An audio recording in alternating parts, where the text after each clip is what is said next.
Hello friends, welcome to online classes. कैसे हैं आप सब लोग। आज जब मैं ये क्लास रिकॉर्ड कर रहा हूँ इस टाइम पे एक बैड न्यूज आई है। वो आई है उत्तराखंड से। आप लोगों ने सुना ही होगा।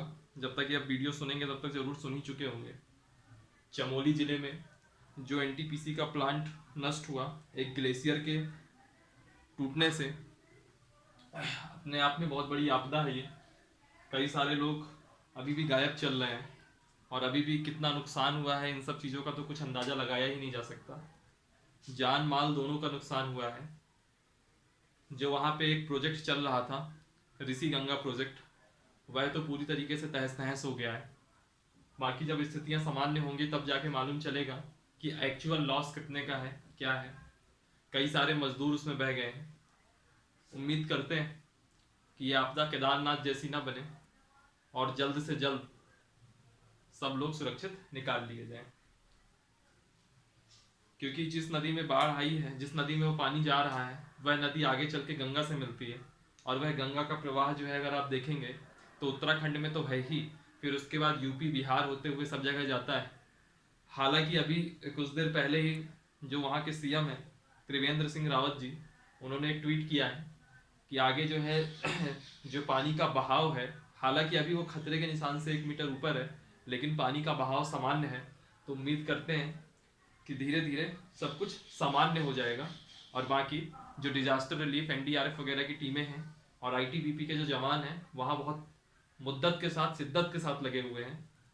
और हम सबको भी यही प्रार्थना करनी चाहिए कि वहाँ जो भी है सब बढ़िया हो, क्योंकि उत्तराखंड अभी भी केदारनाथ की बाढ़ से, त्रासदी से निकल नहीं पाया है और यह वहाँ के लिए बहुत गहरा आघात होगा। चलिए हम लोग बात करते हैं अपनी क्लास की। यह पॉलिटी की क्लास है। पिछली क्लास में हम लोगों ने राष्ट्रपति की शक्तियां देखी थी। राष्ट्रपति की शक्तियों में हमने आर्टिकल 74 क्लॉज 1 की बात करी थी। आर्टिकल 53 में उसकी कार्यपालिका वाली शक्तियां देखी थी, प्रशासनिक शक्ति देखी थी। फिर आर्टिकल 79 में हम लोगों ने विधायी शक्ति देखी थी। फिर उसकी हमने वीटो पावर देखी थी। हमने राष्ट्रपति की क्षमा करने की शक्ति देखी थी, क्षमादान शक्ति देखी थी। उसके अलावा हमने अध्यादेश जारी करने की शक्ति देखी थी। राष्ट्रपति की शक्ति में एक चीज और है जो कि भाग 5 में नहीं दिया है संविधान के, यह भाग 18 में दिया हुआ है। हालांकि अब चूंकि हम लोग राष्ट्रपति की शक्तियां कर रहे हैं, इसके लिए भले ही वो पार्ट भाग 18 में ही क्यों ना हो, हम यहीं पे उसको कवर कर लेते हैं। वह है जो आज हम शक्ति देखेंगे। सबसे पहले राष्ट्रपति की आपातकालीन शक्तियां। कई बार क्वेश्चन में यही पूछ लेता है कि राष्ट्रपति की आपातकालीन शक्तियां संविधान के किस भाग में है। तो जैसे किसी को पता है तो कोई बात ही नहीं, वो तो बता ही देगा कि भाग 18 में है। लेकिन ज्यादातर समय में लोग कंफ्यूज हो जाते हैं, क्योंकि राष्ट्रपति की बात करते हैं तो राष्ट्रपति की बात सुनते ही आदमी सीधे भाग 5 की तरफ दौड़ा चला आता है। लेकिन जो राष्ट्रपति की आपातकालीन शक्तियां हैं, यह जो है आपके संविधान के भाग 18 में है, ये याद रखिएगा। इसमें हम लोग को 3 आर्टिकल कवर करने हैं। पहला करना है आर्टिकल 352, दूसरा करना है आर्टिकल 356 और तीसरा करना है आर्टिकल 360। तीनों का पहले मतलब समझते हैं, फिर मैं एक एक चीज बताऊंगा, इन पे डिटेल जाएंगे। इनकी जो न्यायालय के अंदर जिस बात पे बहस चल रही है कोर्ट के अंदर, उस पर भी जाऊंगा। हर एक से रिलेटेड कौन कौन से मामले हैं, कौन कौन से केसेस हैं, वह भी जाएंगे। और यह भी देखेंगे कि इनका यूज आज तक कितनी बार हुआ है, किस आर्टिकल का, और किस आर्टिकल का कैसे दुरुपयोग भी हुआ है, यह भी समझेंगे। यह मूल संविधान में क्या था वह भी देखेंगे, और जो आज क्या स्थिति है उसको भी देखेंगे। सबसे पहले बात करेंगे आर्टिकल 352 की। आर्टिकल 352 जो है राष्ट्रपति को राष्ट्रीय आपात, नेशनल इमरजेंसी लगाने की ताकत देता है। राष्ट्रपति को राष्ट्रीय आपात लागू करने का अधिकार देता है या शक्ति देता है, लागू करने की शक्ति देता है। क्या, कौन देता है, कौन सा अनुच्छेद, अनुच्छेद 352। अब मैं बात, अभी जब इस पर डिटेल से बात करेंगे तब हम देखेंगे कि राष्ट्रपति किन परिस्थितियों में राष्ट्रीय आपात लागू करता है, कितने दिन के लिए राष्ट्रीय आपात लागू होता है, और अगर राष्ट्रीय आपात को और बढ़ाना है तो कैसे आगे बढ़ा सकते हैं। यह सब चीजें तब देखेंगे जब हम 352 को डिटेल में पढ़ेंगे। अभी मैं सिर्फ ये बता रहा हूं कि राष्ट्रपति की आपातकालीन शक्तियां हैं कौन कौन सी। दूसरा, आर्टिकल 356। आर्टिकल 356 में क्या होता है, जैसे हमारे देश में कई सारे प्रांत हैं। एक दिन मैंने आप लोगों से पूछा था, जब मैंने आर्टिकल 1 बताया था, कि आप लोग जरूर कमेंट करके बताइएगा कितने प्रांत हैं, कितने केंद्र शासित प्रदेश हैं। जैसे अब हमारे यहाँ 28 राज्य हैं आज की डेट में, पहले 29 थे। जम्मू कश्मीर अब राज्य नहीं रह गया, वो अब 2 केंद्र शासित प्रदेशों में बदल गया है, जम्मू कश्मीर अलग और लद्दाख अलग। तब आज की डेट में 28 राज्य हैं। किसी भी राज्य में अगर संवैधानिक तंत्र की विफलता हो जाए, यानी जो सिस्टम से वहां शासन चलना चाहिए, जो कॉन्स्टिट्यूशनल सिस्टम है, उस संवैधानिक तंत्र की वो फेलियर हो जाए, सिस्टम का फेलियर हो जाए, संवैधानिक तंत्र की विफलता हो, तो उस परिस्थिति में वहां की सरकार पे या उस राज्य में जो राष्ट्रपति है यह घोषणा कर सकता है कि इस राज्य में संवैधानिक तंत्र की विफलता हो चुकी है। ठीक है, तो संवैधानिक तंत्र की विफलता की घोषणा करने की शक्ति ये दी है आर्टिकल 356 में। और आर्टिकल 360 कहता है फाइनेंशियल इमरजेंसी, यानी कि वित्तीय आपातकाल लगाने की शक्ति।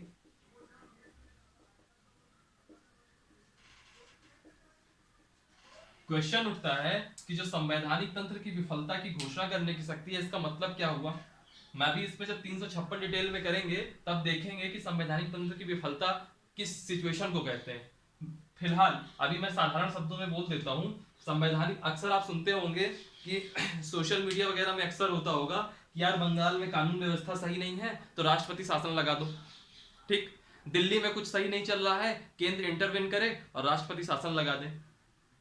कोई दूसरे पक्ष का आदमी होगा, यार यूपी में कानून व्यवस्था थोड़ी कम अच्छी है, चरमरा सी गई है, राष्ट्रपति शासन लगा दो, है ना। अक्सर जो ये बोलचाल की भाषा में संवैधानिक तंत्र की विफलता की घोषणा करने की शक्ति जो आर्टिकल 356 के तहत राष्ट्रपति को मिली हुई है, आम बोलचाल की भाषा में इसको कहते हैं राज्य में राष्ट्रपति शासन लगा देना, राष्ट्रपति शासन लगाना। ये 3 प्रकार की शक्तियां राष्ट्रपति को आपातकालीन शक्ति के रूप में मिली हुई है भाग 18 में।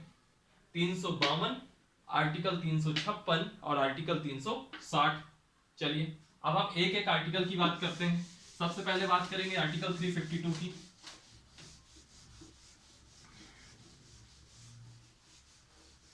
सबसे पहले हम लोग बात करेंगे आर्टिकल 352 की। आर्टिकल 352 आर्टिकल 352 अगर एक लाइन में कहना चाहूं तो आप कहोगे, जो अभी मैंने बताया आपको,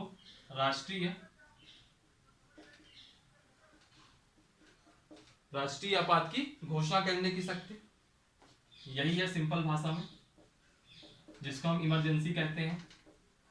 अक्सर हम लोग सुनते रहते हैं कि 1975 में इमरजेंसी लगी थी, इंदिरा गांधी जी के समय में उन्होंने लगाई थी। वही आपातकाल या इमरजेंसी वही चीज है, वो 352 के तहत ही लगाई गई थी। ठीक है, तो इस आर्टिकल में दरअसल डिटेल से देखिए क्या लिखा है। इसमें लिखा है कि अनुच्छेद 352 के तहत राष्ट्रपति को, प्रेसिडेंट को, अगर यह समाधान हो जाए, इसका मतलब होता है कि अगर राष्ट्रपति को ऐसा लगे, ठीक है, लेकिन कॉन्स्टिट्यूशनल लैंग्वेज में लिखना पड़ता है तो मैं वैसे लिख रहा हूं। राष्ट्रपति को अगर यह समाधान हो जाए कि युद्ध, ये तीनों पॉइंट सुनिएगा जो मैं लिखने जा रहा हूं, युद्ध या बाह्य आक्रमण,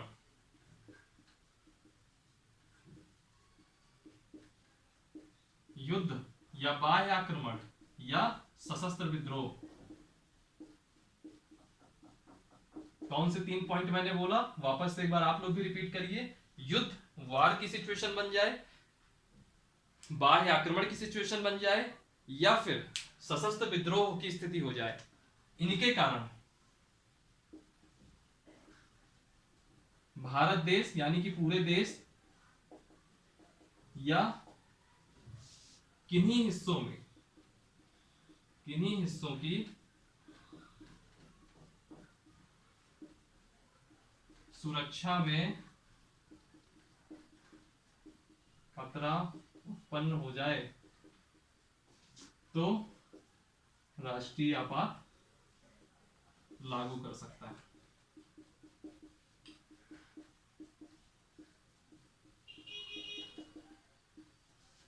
आर्टिकल कहता है कि अगर राष्ट्रपति को लगे कि इस देश में, जैसे मान लीजिए भारत और पाकिस्तान का युद्ध हो गया, ठीक है, तो एक सिचुएशन बनी युद्ध की, एक सिचुएशन बनी बाह्य आक्रमण की, मान लीजिए चीन ने भारत के ऊपर हमला कर दिया तो यह बाह्य आक्रमण हुआ, यह सब, या फिर सशस्त्र विद्रोह।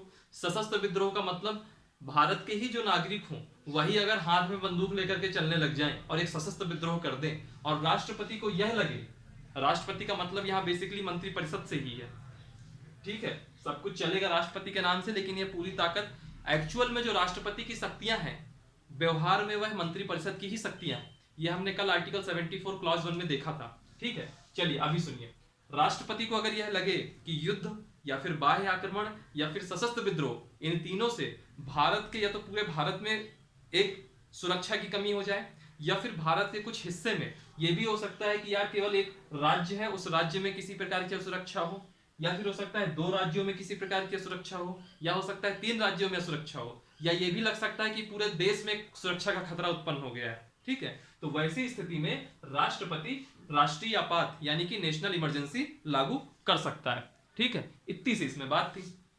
अब सुनिएगा मेरी बात को, जब यह संविधान अभी आज की डेट में हम पढ़ रहे हैं तो ऐसा लिखा हुआ है, लेकिन पहले खास तौर पे ये 44वां संविधान संशोधन हुआ था 1978 का, उसके पहले की मैं बात बता रहा हूं, तब यहां पे युद्ध तो शामिल था, बाह्य आक्रमण तो शामिल था, लेकिन यह सशस्त्र विद्रोह शामिल नहीं था, ठीक। इस सशस्त्र विद्रोह की जगह पहले क्या लिखा हुआ था, पहले लिखा हुआ था आंतरिक अशांति,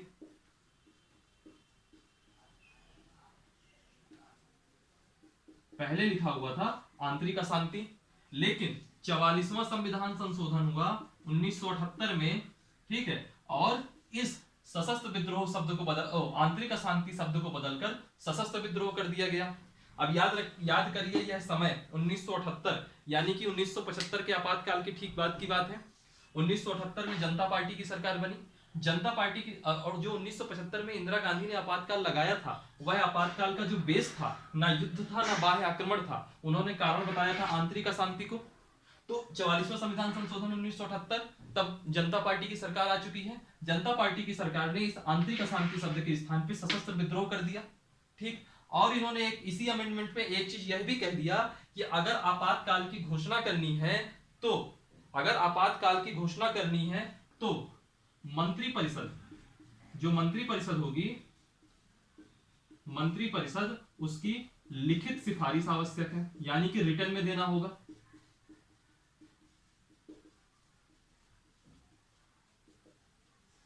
ठीक।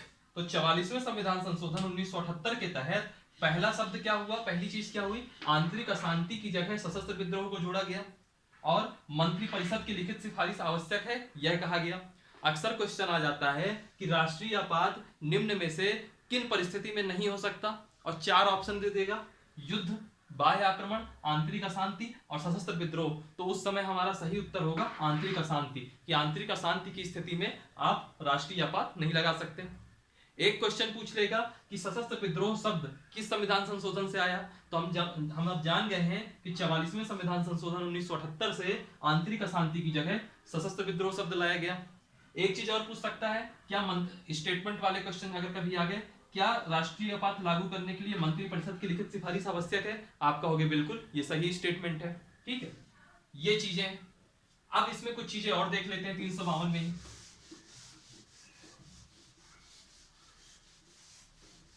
क्या होता है, जैसे मान लीजिए आज के दिन कौन सी तारीख है याद नहीं है मुझको, मान लीजिए आज 5 फरवरी है, सॉरी आज रोज डे 7 फरवरी है, तो 7 फरवरी है मान लीजिए, आज 7 फरवरी 2021, ठीक।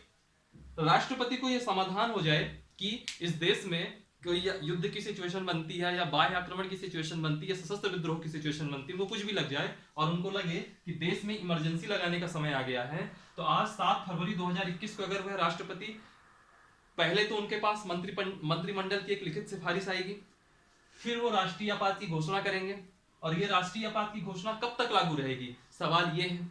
तो यहां से यह घोषणा 1 महीने तक रहेगी, 1 मंथ तक, अक्सर यही क्वेश्चन आ जाता है कितने दिन तक रहेगी, तो 1 मंथ तक रहेगी। 1 मंथ यानी कि 30 दिन। यहाँ 1 मंथ का मतलब ये नहीं कि 7 फरवरी से 7 मार्च तक, नहीं, यहाँ पे 30 दिन, 7 फरवरी से जो भी दिन होगा 30वां दिन, तब तक ये वैलिड रहेगा। उसके बाद अगर राष्ट्रीय आपात को और बढ़ाना है तो उस स्थिति में क्या करना होगा, इस एक महीने के अंदर अंदर, इस एक महीने के अंदर अंदर संसद के दोनों सदनों से, संसद के दोनों सदनों से विशेष बहुमत से यह पारित कराना पड़ेगा कि राष्ट्रीय आपात लगाना है। विशेष बहुमत से एक प्रस्ताव पारित कराना पड़ेगा कि इस देश में राष्ट्रीय आपात लगाना है। और अगर यह प्रस्ताव विशेष बहुमत से पारित हो जाता है तो उस कंडीशन में जो ये नेशनल इमरजेंसी अभी एक दिन के लिए, एक महीने के लिए लगाई गई थी, यह 6 महीने के लिए बढ़ जाएगी। 6 महीने के लिए बढ़ जाएगी। और ऐसी इसी प्रोसेस के तहत हर बार 6 महीने के लिए आप आगे इसको बढ़ा सकते हैं नेशनल इमरजेंसी को।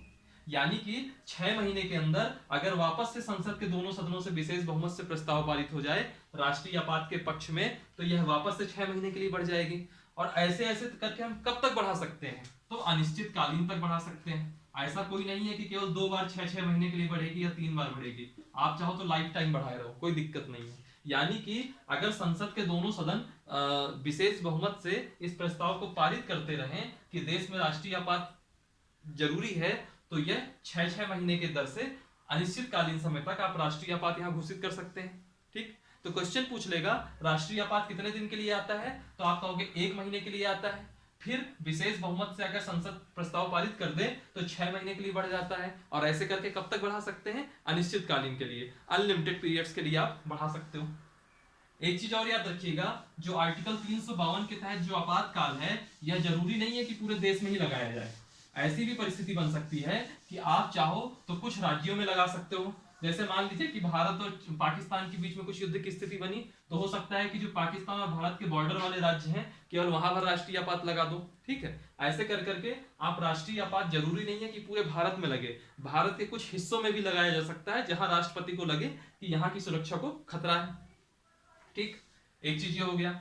अब ये देख लीजिए कि आर्टिकल 52 आज तक लगा कितनी बार है, तो आर्टिकल 352, तो आर्टिकल 352 अब तक 3 बार लगा है, अब तक 3 बार लगा है। एक बार का सबको याद है, 1975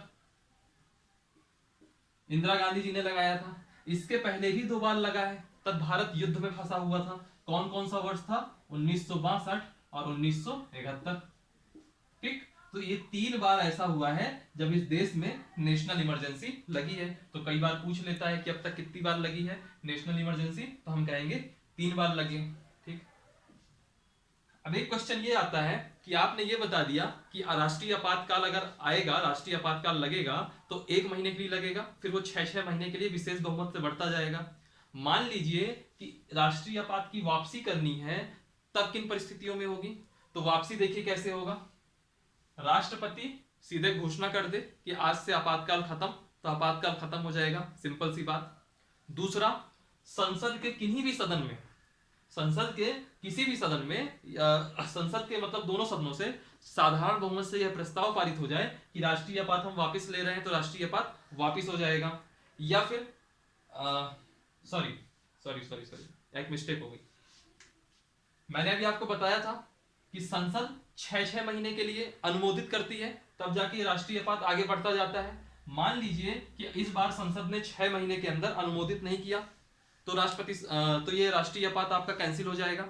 दूसरी कंडीशन क्या है, मैं लिख देता हूं वापस से। पहला, राष्ट्रपति घोषणा करके, राष्ट्रपति अनाउंस करके, घोषणा करके राष्ट्रीय आपात वापस कर सकते हैं, वापसी कर सकते हैं राष्ट्रीय आपात की। दूसरा, संसद अगर अनुमोदित ना करे, जो विशेष बहुमत से उसको हर 6 महीने के लिए बढ़ाना था, अगर संसद विशेष बहुमत से इसको ना आगे बढ़ाए, तो यह राष्ट्रीय आपात वापस हो जाएगा संसद द्वारा अनुमोदित न करने पर। और तीसरा पॉइंट है, अगर लोकसभा, सिर्फ लोकसभा अगर साधारण बहुमत से एक बिल पारित कर दे और या प्रस्ताव पारित कर दे और कह दे कि हम जो है राष्ट्रीय आपात को वापस ले रहे हैं, तो राष्ट्रीय आपात वापस हो जाएगा। सिर्फ यही पॉइंट है इसके। ठीक, अब एक क्वेश्चन आता है कि राष्ट्रीय आपात अगर लागू हो जाता है तो इसके प्रभाव क्या क्या पड़ते हैं। राष्ट्रीय आपात होने के प्रभाव क्या क्या पड़ते हैं। हालांकि यह क्वेश्चन मेंस का है, लेकिन फिर भी मैं थोड़ा आपको बता देता हूं, बहुत डिटेल में नहीं जाऊंगा, फिर भी थोड़ा थोड़ा बता देता हूं। पहला प्रभाव क्या होगा कि जो संसद है, यानी कि जो देश की संसद है, लोकसभा राज्यसभा, यह राज्य सूची पर कानून बना सकती है। क्या होता है, जो कानून बनते हैं, जैसे अब हम मध्य प्रदेश राज्य में हैं, तो मध्य प्रदेश राज्य में दो प्रकार के कानून होंगे, एक मध्य प्रदेश शासन का और एक भारत सरकार का। ठीक, तो जो भारत सरकार का कानून होगा उसको कहेंगे संघ सूची का कानून, और जो मध्य प्रदेश का होगा उसको कहेंगे राज्य सूची का कानून। अगर राष्ट्रीय आपात लग गया तो उस स्थिति में जो संघ है, यानी कि जो संसद है, वही मध्य प्रदेश के लिए भी कानून बनाएगी, है ना। तो संसद राज्य सूची पर कानून बना सकती है। फिर दूसरा, केंद्र जो है राज्य को यह निर्देश दे सकता है कि कैसे आपको अपना एडमिनिस्ट्रेशन चलाना है, प्रशासन कैसे चलाना है, इसकी सलाह केंद्र देगा, किसको, राज्य को दे सकता है। तीसरी चीज, जो हमारे देश की व्यवस्था है, जो स्ट्रक्चर है, वह फेडरल स्ट्रक्चर है। संघ और राज्य यह एक फेडरल स्ट्रक्चर है, तो हमारे यहाँ की जो व्यवस्था है वह संघात्मक व्यवस्था से एकात्मक हो जाती है, यानी कि फेडरल से यूनिटरी सिस्टम हो जाता है। क्यों? क्योंकि अब संसद ही नीचे तक है, बीच में जो राज्य का सिस्टम है उसको अगर संसद चाहे राष्ट्रीय आपात की स्थिति में तो उस राज्य को पूरी तरीके से नेग्लेक्ट कर सकती है, क्योंकि अब राज्य सूची पर कानून संसद बनाए, प्रशासन कैसे करना है यह भी केंद्र ही राज्य को बताए, तो फिर वो व्यवस्था संघात्मक की जगह एकात्मक हो जाएगी। ठीक, बस यही है, ये प्रभाव पड़ते हैं। ठीक है, एक चीज और याद रखिएगा, मैंने आपको बताया था जब मैंने मौलिक अधिकारों के निलंबन की बात की थी, अनुच्छेद 358 और अनुच्छेद 359 में, 358 में मैंने कहा था युद्ध वगैरह की स्थिति में अनुच्छेद 19 ऑटोमेटिकली निलंबित हो जाते हैं, और अनुच्छेद 359 में मैंने बताया था कि युद्ध वगैरह की स्थिति में राष्ट्रपति एक आदेश पारित करके जितने भी मौलिक अधिकार हैं या कुछ मौलिक अधिकार हैं उनको वह निलंबित कर सकता है। और मैंने एक 44वां संविधान संशोधन 1978 बताया था, जिसमें यह था कि अनुच्छेद 20 और अनुच्छेद 21 कभी आपके निलंबित नहीं होंगे। ठीक, चलिए, अनुच्छेद 20 और 21 निलंबित नहीं होंगे। तो एक प्रभाव यह हो जाएगा आपका क्या, कि मौलिक अधिकार निलंबित किए जा सकते हैं। यह हम लोगों ने पहले की क्लास में भी पढ़ रखा है। और कौन कौन सा अपवाद है, आर्टिकल 20 और आर्टिकल 21 अपवाद है। ये कहां हमने पढ़ा था, 44वें संविधान संशोधन 1978, जब हम लोगों ने मौलिक अधिकार के निलंबन पढ़े थे। एक चीज और बता दूं कि इस अनुच्छेद 352 के तहत अगर राष्ट्रीय आपात लगा है तो एक वर्ष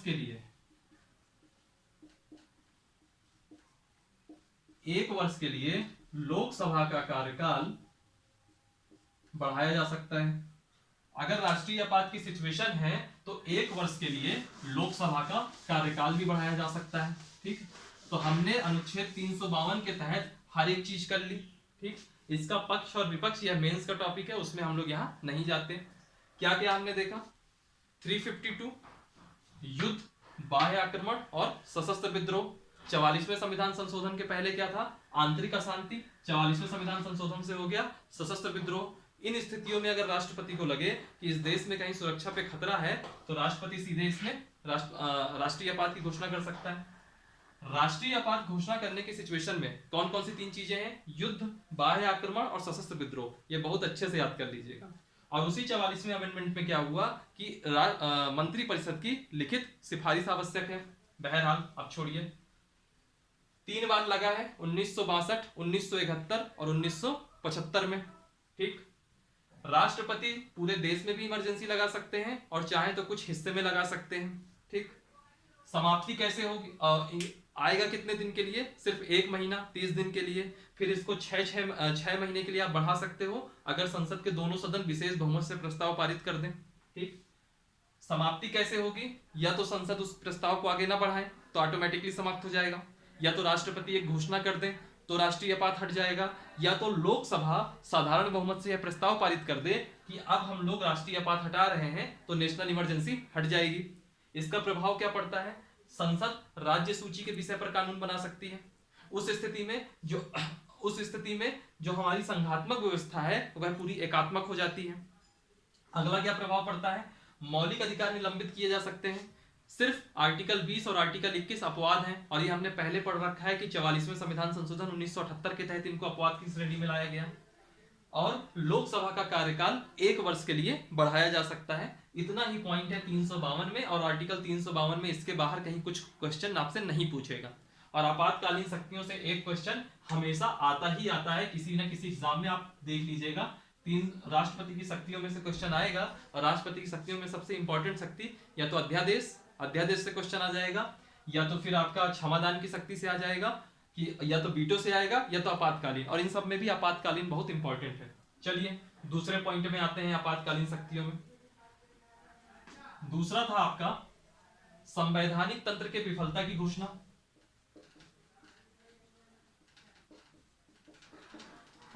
संवैधानिक तंत्र के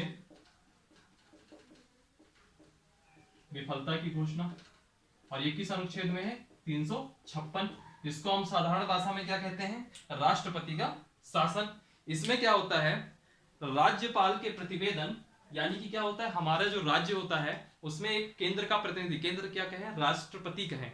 राष्ट्रपति का एक प्रतिनिधि राज्यपाल के रूप में रहता है, और राज्यपाल को जब लग जाए कि यहाँ पे संवैधानिक तंत्र की विफलता है, यानी कि कॉन्स्टिट्यूशन का उल्लंघन बराबर हो रहा है, संविधान के हिसाब से यहाँ शासन नहीं चल रहा है, उस स्थिति में राज्यपाल राष्ट्रपति से एक सिफारिश करेगा कि इस प्रदेश में, इस प्रांत में संवैधानिक तंत्र की विफलता है, और राष्ट्रपति को भी यह समाधान हो जाए कि जो राज्यपाल कह रहे हैं बिल्कुल सही कह रहे हैं, तो उसको, उस रिपोर्ट को आधार बना करके 356 के तहत राष्ट्रपति उस राज्य में संवैधानिक तंत्र की विफलता की घोषणा कर सकते हैं। और इसी को साधारण शब्दों में या आम बोलचाल की भाषा में राष्ट्रपति शासन कहा जाता है।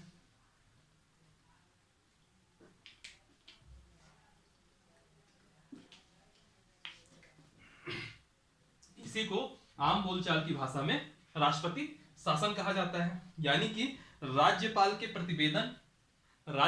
प्रतिवेदन हो, या फिर राष्ट्रपति को समाधान हो जाए कि यहाँ पे संविधान का धड़ल्ले से उल्लंघन हो रहा है, लॉ एंड ऑर्डर की सिचुएशन बहुत बुरी है, यानी कि अगर उनको यह लग जाए कि यहाँ पे संवैधानिक तंत्र पूरी तरीके से फेल हो गया है, कॉन्स्टिट्यूशनल सिस्टम फेल हो गया है, तो यहाँ पे वो राष्ट्रपति शासन की घोषणा अनुच्छेद 356 के तहत कर सकते हैं।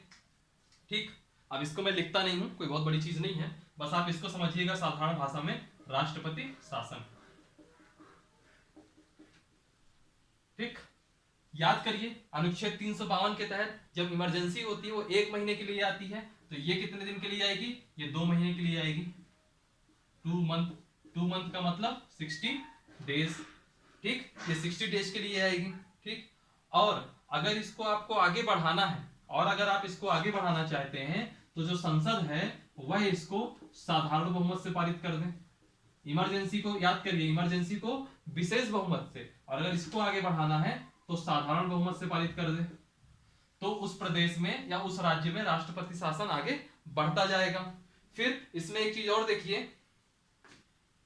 देखिए, हमने उसमें ये कहा था कि 6 महीने के लिए आप विशेष बहुमत से आगे बढ़ा सकते हो, और 6 महीने के लिए आप तब तक आगे बढ़ाओगे, तो उसमें मैंने कहा था कि अनिश्चितकालीन, कोई लिमिट नहीं है।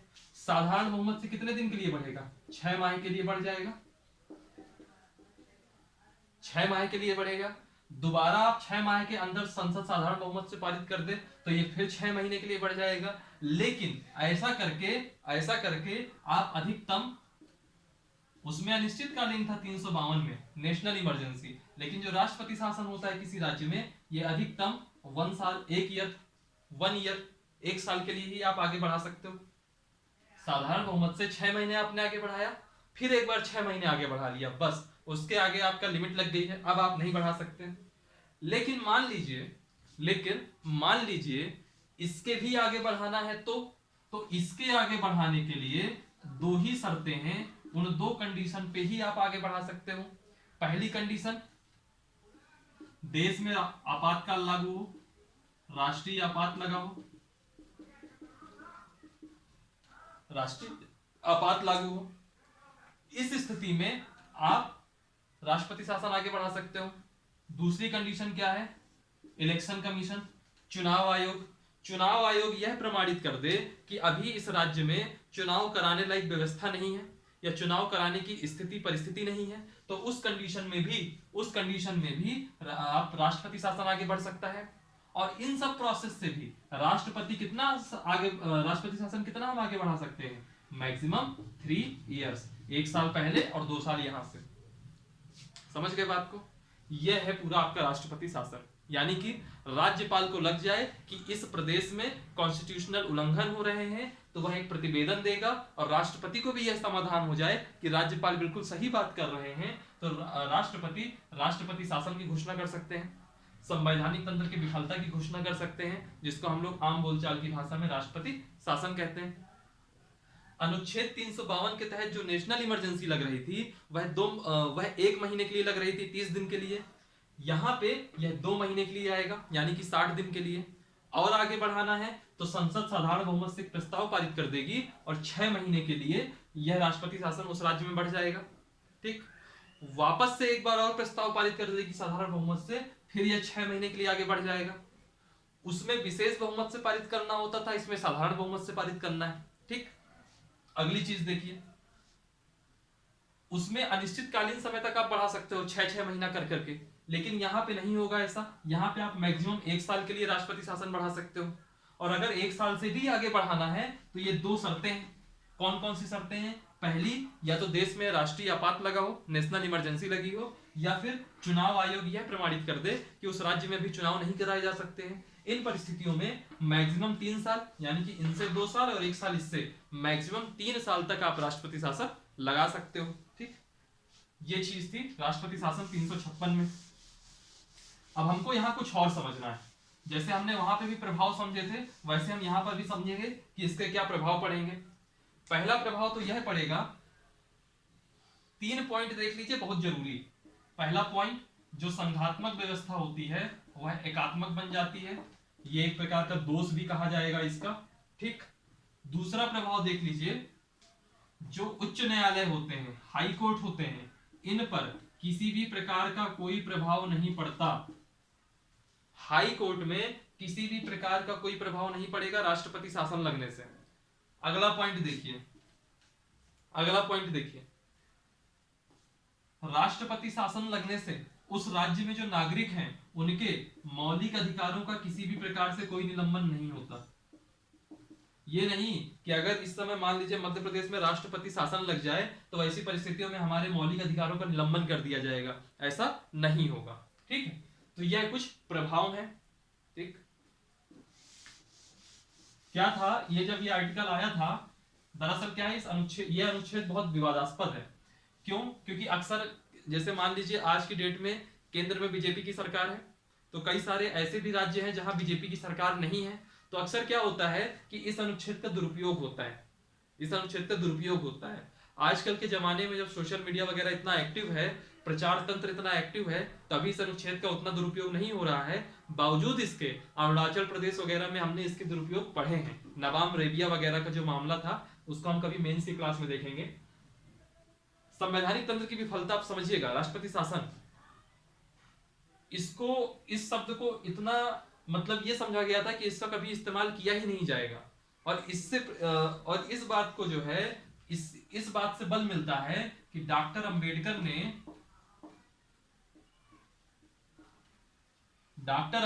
ने इस आर्टिकल 356 को मृत शब्द कहा था।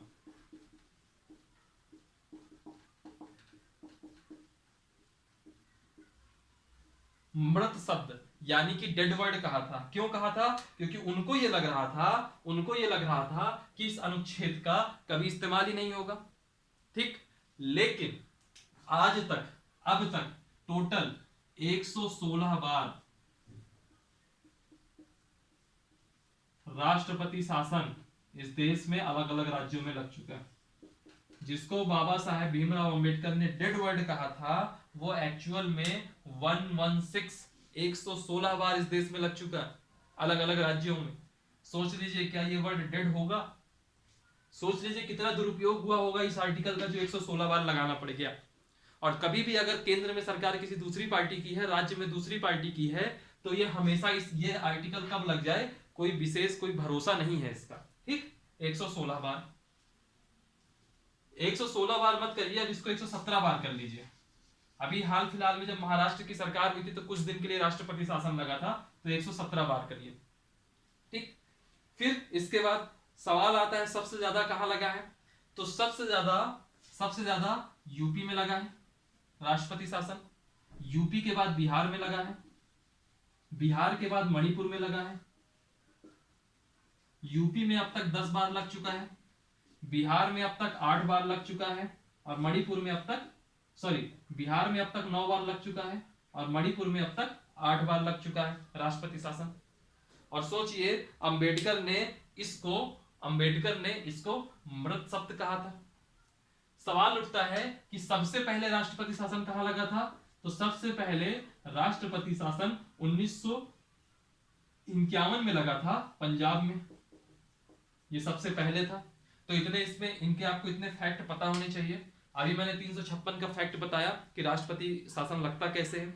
ये 2 महीने के लिए लगता है, मैक्सिमम 1 साल के लिए लगता है। 1 साल से और आगे बढ़ाना है तो दो कंडीशन होनी चाहिए। पहला, या तो राष्ट्रीय आपात लगा हो, या फिर चुनाव आयोग यह प्रमाणित कर दे कि वहां पे चुनाव नहीं हो सकते, और उसमें भी मैक्सिमम 3 साल के लिए ही राष्ट्रपति शासन लग सकता है।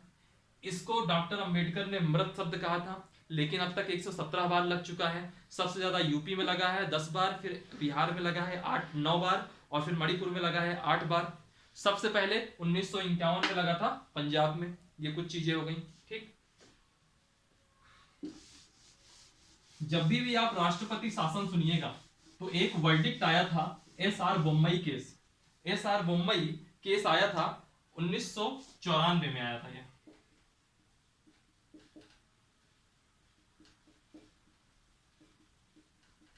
एस.आर. बोम्मई वर्सेस भारत संघ 1994।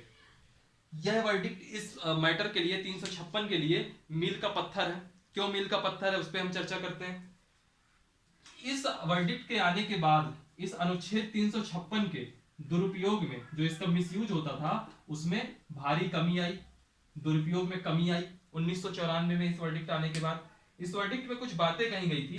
पहली चीज कही गई इसमें कि जो बहुमत है, जैसे मान लीजिए आज शिवराज सिंह चौहान यहाँ मुख्यमंत्री हैं, बीच का घटनाक्रम आपको पता होगा, कमलनाथ मुख्यमंत्री बनते हैं, वापस से कुछ विधायक चले जाते हैं दूसरे तरफ, और उनकी सरकार गिर जाती है। अगर उनकी सरकार गिरती है तो उन्होंने कहीं ना कहीं बहुमत दिया होगा, फ्लोर टेस्ट दिया, जिसको हम लोग साधारण भाषा में कहते हैं फ्लोर टेस्ट, बहुमत का परीक्षण। और यह कहां होता है, यह होता है सदन के पटल में। तो जो बहुमत का परीक्षण होगा यह सदन के पटल में होगा। ये किसने कहा, एस.आर. बोम्मई वाले केस में सुप्रीम कोर्ट ने कहा कि जो बहुमत का निर्णय हो या बहुमत परीक्षण हो, फ्लोर टेस्ट हो, यह सदन के पटल में हो। क्यों, क्योंकि पहले क्या हुआ करता था, पहले एक चिट्ठी आती थी कि भैया ये विधायकों की लिस्ट है, अब ये हमारे समर्थन में है। वह लिस्ट जाती थी राज्यपाल के पास, और राज्यपाल चूंकि केंद्र का आदमी होता था, तो जिस पार्टी की केंद्र में सरकार होती थी उसको बेनिफिट होता था। अब क्या है इस 1994 के बाद कि अगर कोई भी बहुमत का परीक्षण होना है, तुरंत आप सदन के पटल में करिए, सब विधायक आए, सब विधायक जो उस पक्ष में है वो अपनी गिनती कराएं, जो विपक्ष में है वो अपनी गिनती कराएं, और बहुमत परीक्षण सदन के पटल में हो। दूसरा पॉइंट है राष्ट्रपति शासन तो आप लगा सकते हो, लेकिन विधानसभा नहीं भंग कर सकते। विधानसभा भंग नहीं होगी, और अगर विधानसभा भंग करनी है तो जो केंद्रीय संसद है, यानी कि संसद, इसको साधारण बहुमत से पारित करे, सिंपल मेजॉरिटी से। अगर संसद इसको साधारण बहुमत से पारित करेगी तभी आप विधानसभा भंग कर पाओगे, अदरवाइज विधानसभा आप भंग नहीं कर सकते, सिर्फ राष्ट्रपति शासन लगा सकते हैं। तीसरा चीज, एक और चीज कहा गया कि इसका न्यायिक पुनरावलोकन हो सकेगा। इसी मामले में कहा गया कि न्यायिक पुनरावलोकन हो सकेगा, और अगर न्यायिक पुनरावलोकन में यह लगा न्यायालय को यह समाधान हो जाए कि जो यह राष्ट्रपति शासन लगाया गया है ये बिल्कुल गलत है, तो न्यायालय यथास्थिति, जो पहले की स्थिति रही होगी, उसको बहाल कर सकेगा। यथास्थिति बहाल कर सकेगा। ठीक, यह है आपका अनुच्छेद 356। 356 की हम लोगों ने पूरी कहानी देख ली। उम्मीद करता हूं समझ में आया होगा। कोई पॉइंट अगर ना समझ में आए तो आप कमेंट सेक्शन में कमेंट कर दीजिएगा। और एक बार इस वीडियो को और 10 सेकंड, जैसे कोई पॉइंट नहीं समझ में आया, 10 सेकंड रिवाइंड करिए, दोबारा से सुनिए, एक बार और सुन लीजिए, तब भी ना आए तुरंत आप कमेंट कर दीजिए, मैं आपको उसमें वापस से डिटेल से बताऊंगा। ठीक, इसके बाद तीसरे प्रकार का आपातकाल की जो शक्ति मिली है राष्ट्रपति को, वो क्या है? वित्तीय आपातकाल, फाइनेंशियल इमरजेंसी। ये मिला है आपका आर्टिकल 360 से। आर्टिकल 360 से ये कहता है कि यदि राष्ट्रपति को यह समाधान हो जाए या राष्ट्रपति को यह लगे कि देश की, जो भारत देश है, इसकी वित्तीय साख, जो इसकी फाइनेंशियल साख है, वित्तीय साख या फाइनेंशियल स्टेबिलिटी यानी कि वित्तीय स्थिरता, वित्तीय साख या वित्तीय स्थिरता को किसी प्रकार का खतरा है, तो इस परिस्थिति में राष्ट्रपति वित्तीय आपातकाल लागू कर सकता है। ठीक, वित्तीय आपातकाल लागू कर सकता है। और याद रखिएगा 352 के तहत नेशनल इमरजेंसी 1 महीने के लिए, 356 के तहत राष्ट्रपति शासन 2 महीने के लिए, और 360 के तहत वित्तीय आपातकाल भी 2 महीने के लिए, 2 मंथ्स यानी कि 60 डेज। 2 महीने के लिए वित्तीय आपातकाल लगेगा। और अगर 2 महीने के अंदर साधारण बहुमत से सदन में पास हो जाए, साधारण बहुमत से सदन में पास हो जाए, तो यह पता कितने दिन के लिए बढ़ेगा? बाकी सब 6-6 महीने के लिए बढ़ते थे। पहला वाला 352 वाला नेशनल इमरजेंसी अगर विशेष बहुमत से पारित हो जाए तो 6 महीने के लिए बढ़ती थी। 356 वाला राष्ट्रपति शासन अगर साधारण बहुमत से पास हो जाए तो 6 महीने के लिए बढ़ता था। यह आपका अगर साधारण बहुमत से पास हो जाए तो यह अनिश्चितकालीन समय तक के लिए रहेगा। ठीक, और एक चीज याद रखिएगा, वित्तीय आपातकाल की स्थिति में अभी तक आज की जो सिचुएशन है, इसमें न्यायिक पुनरावलोकन की शक्ति नहीं है। मैं बताता हूं अभी क्यों नहीं है। ये नहीं कि न्यायालय इसका पुनरावलोकन करे तो न्यायिक पुनरावलोकन नहीं हो सकता। इसलिए नहीं हो सकता क्योंकि न्यायालय के पास जब कोई मैटर आता है तब न्यायालय उस चीज में वर्डिक्ट सुनाता है। न्यायालय पहले से कोई वर्डिक्ट नहीं सुना देता है। ठीक है, कि आज खाली बैठे हैं, क्या करें, चलो किसी चीज में हम वर्डिक्ट ले आए, ऐसा नहीं होता। वित्तीय आपातकाल आज तक इस देश में कभी लगा ही नहीं। एक चीज याद रखिएगा, इस आर्टिकल का उपयोग करते हुए आज तक, अभी तक नहीं लगा। वित्तीय आपातकाल आज तक नहीं लगा। तो आज तक लगा नहीं तो बनी सी बात है, न्यायालय में ये मुद्दा गया नहीं। न्यायालय में ये मुद्दा गया नहीं तो न्यायिक पुनरावलोकन पे कोई वर्डिक्ट आया नहीं। तो अनुच्छेद 360 में सिर्फ इतना था। अब बात होती है कि अनुच्छेद 360 अगर लागू हो गया, वित्तीय आपातकाल लागू हो गया, उस स्थिति में प्रभाव क्या पड़ेगा? तो पहला प्रभाव क्या पड़ेगा? राज्य को जैसे हमारे यहाँ मध्य प्रदेश है, उत्तर प्रदेश है, छत्तीसगढ़ है, बिहार है, उड़ीसा है, जितने भी राज्य हैं, राज्य को राष्ट्रपति निर्देश दे सकता है। राज्य को राष्ट्रपति निर्देश दे सकता है। दूसरा, एक विधेयक होता है धन विधेयक। ठीक है, अभी जब हम लोग संसद पढ़ेंगे तो उसमें बात करेंगे मनी बिल, फाइनेंस बिल, वित्त विधेयक, धन विधेयक। तो जो राज्य का धन विधेयक होता है, अभी केवल आप इतना समझ लीजिए कि क्या लिखा है, बाकी इसको डिटेल में धन विधेयक होता क्या है मैं आगे आपको बताऊंगा। जो राज्य का धन विधेयक है उसको राष्ट्रपति पुनर्विचार के लिए आरक्षित कर सकता है।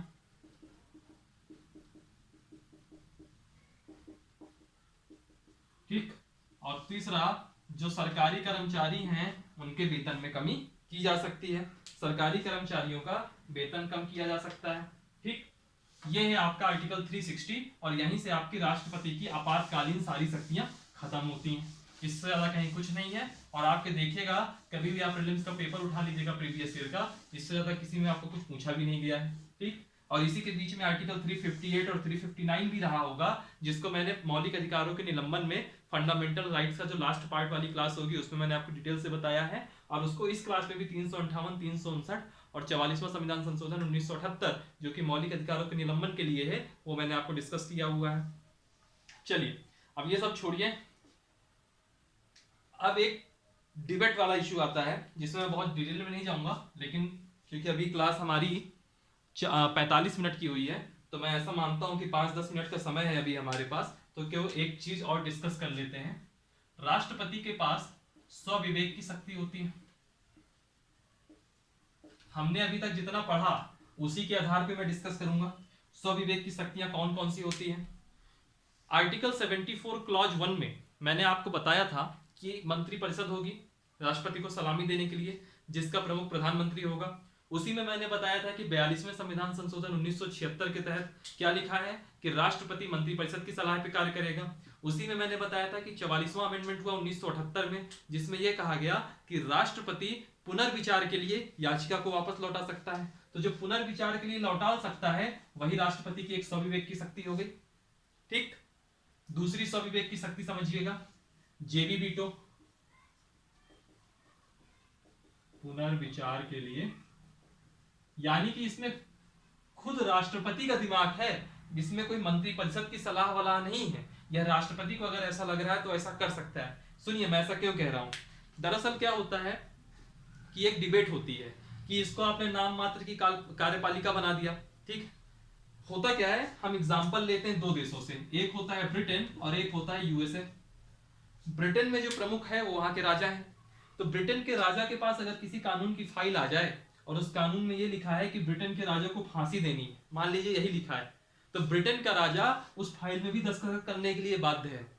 समझ रहे हैं बात को, यानी कि वहां का जो राजा है वह एक प्रकार से रबड़ की स्टाम्प की तरह है, रबड़ स्टाम्प है और कुछ नहीं।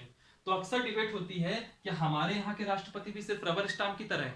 तो हम वहां पे हम अपना पॉइंट रखेंगे कि ये बात सही है कि भारत के जो राष्ट्रपति हैं वह नाम मात्र की कार्यपालिका हैं, अमेरिका की तरह वास्तविक कार्यपालिका नहीं है, ना ही उनके पास अमेरिका के राष्ट्रपति की तरह ताकत है। लेकिन हमारे यहाँ की जो राष्ट्रपति हैं उनकी भूमिका ब्रिटेन के राजा की तरह भी नहीं है, ब्रिटेन की राजा की तरह भी नहीं है। भले ही हमारा जो संविधान है वह ब्रिटिश संविधान ज्यादा लगता है और इसी वजह से हमारे यहाँ नाम मात्र की कार्यपालिका अलग है, राष्ट्रपति, और वास्तविक कार्यपालिका प्रधानमंत्री अलग है। और सिमिलर कॉन्सेप्ट ब्रिटेन में भी है, वहां भी प्रधानमंत्री ही प्रमुख है और राजा जो नाम मात्र की कार्यपालिका है वो अलग है। लेकिन वहां जो नाम मात्र की कार्यपालिका है वह बिल्कुल रबर की मुहर की तरह है, बिल्कुल स्टाम्प की तरह है, जहां कहा जाएगा वहीं साइन करेगा। हमारे जो राष्ट्रपति हैं वह ब्रिटेन के राजा से बहुत मामलों में अलग है। कैसे? हमारे राष्ट्रपति को स्वविवेक की शक्तियां मिली हुई हैं। स्वविवेक की शक्तियों में कौन कौन सा अभी मैंने डिस्कस किया, आर्टिकल 74 क्लॉज 1 के तहत पुनर्विचार के लिए जो याचिका वो लौटा सकता है। दूसरा point, veto power. Veto power में कौन सा वीटो? जेबी वीटो। याद करिए पिछली क्लास मैंने आपसे डिस्कस किया था। जेबी वीटो में क्या है? जेबी वीटो में किसी बिल को अगर उसको विलंब कराना है, लेट कराना है, तो वह जेबी वीटो का इस्तेमाल करता है राष्ट्रपति। यह एक स्वविवेक की शक्ति दी गई है। तीसरा पॉइंट, कभी अगर राष्ट्रपति को कभी ये लगे लोकसभा, ठीक है, जैसे मान लीजिए लोकसभा का चुनाव हुआ, कई सारी पार्टियां आई, कई सारे सांसद होंगे पहुंचे वहां पे लोकसभा में, किसी पार्टी को विशेष बहुमत नहीं है, किसी पार्टी को बहुमत नहीं है, किसी गठबंधन को भी बहुमत नहीं है, तो उस परिस्थिति में जो राष्ट्रपति है वह अपने विवेक से काम करेगा। ठीक, एक और पॉइंट, मान लीजिए आज की डेट में नरेंद्र मोदी जी की सरकार है, एनडीए की सरकार है, 2024 में चुनाव होता है और यह सरकार हार जाती है चुनाव, मतलब यह पार्टी या गठबंधन चुनाव हार जाता है, और उस कंडीशन में अगर नरेंद्र मोदी या मंत्रिपरिषद यह कह दे राष्ट्रपति से कि राष्ट्रपति जी आप एक काम करिए, इस लोकसभा को भंग कर दीजिए, यानी कि एक हारी हुई मंत्रिपरिषद, हारी हुई मंत्रिपरिषद अगर लोकसभा को भंग करने का निर्देश दे, उस स्थिति में राष्ट्रपति अपने स्वविवेक की शक्ति का इस्तेमाल करते हुए कह सकता है कि आप हारे हुए मंत्रिपरिषद हो, मैं आपकी बात नहीं मानूंगा। ठीक, यानी कि रबर स्टाम्प नहीं है। एक और पॉइंट देखिए, पांचवा, एक अनुच्छेद है, अनुच्छेद 78।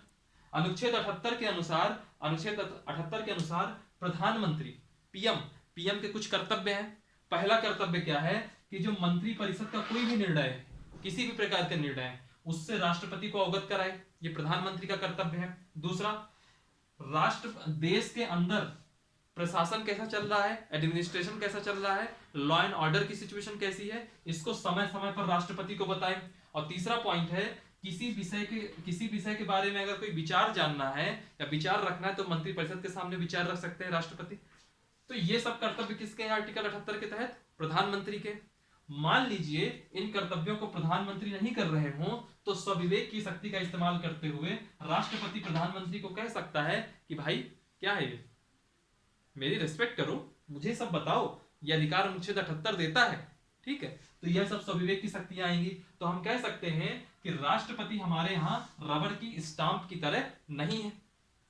ठीक है, यानी कि राष्ट्रपति हमारे यहाँ जो है ब्रिटिश के राजा की तरह ना शक्तिहीन है, ब्रिटेन के राजा की तरह ना ही पूरी तरीके से शक्तिहीन है, पावरलेस है, ना ही अमेरिका के राष्ट्रपति की तरह वास्तविक कार्यपालिका है। ठीक है, दोनों चीजें हैं।